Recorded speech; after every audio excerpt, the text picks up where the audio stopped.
ஒரு பெண்ணின் வாழ்க்கை பிறந்த நாளிலிருந்து பொறுப்புகளால் நிரம்பியது. படிக்கணும் என்று கனவு, ஆனால் வீட்டின் நிலை அனுமதிக்கவில்லை. சின்ன வயசிலேயே வேலை, சுமை. ஆனாலும் பெற்றோரின் பாசத்துக்காக எல்லாமே சுமந்து நடந்தாள்.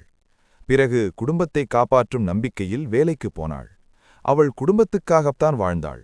பிறகு திருமணமானது. குழந்தை பிறந்த பிறகும் எந்த மாற்றமும் இல்லை. ஒரு நாள் இதெல்லாம் போதும் என்று முடிவு செய்தாள். ஒரு பெண்ணின் கண்ணீருக்குக் காரணம் அவளின் தவறல்ல, வீட்டின் சூழ்நிலையும் விதியின் சுழலும். இன்று அந்த பெண் தனியாக வாழ்கிறாள். குழந்தையை படிக்க வைக்கிறாள். காலேஜ் செல்லும் அந்த பொண்ணுதான் அவளின் நம்பிக்கை. ஒரு பெண் விழுந்தாலும் எழுந்து நிற்கும் வலிமையை வாழ்க்கையே கற்றுத்தரும். அநியாயத்தை ஜெயிக்க ஒரு பெண்ணின் கண்ணீர் போதும். ஒரு பெண்ணின் வாழ்க்கையில் நடந்த அநியாயம், அவளின் மௌன அலறல், விதியின் விபரீதம். அவள் அனுபவித்த துன்பத்தை யாரும் கேட்கவில்லை. ஆனால் அவள் ஒவ்வொரு அதிர்ச்சித் தருணத்தையும் கடந்து எழுந்தாள்.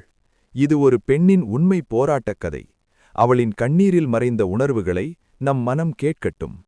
இந்த கதையை இன்னும் ஆழமா தெரிஞ்சுக்கணுமா? முழு வீடியோ டிஸ்கிரிப்ஷன்ல இருக்கு, முழுசா பாருங்க.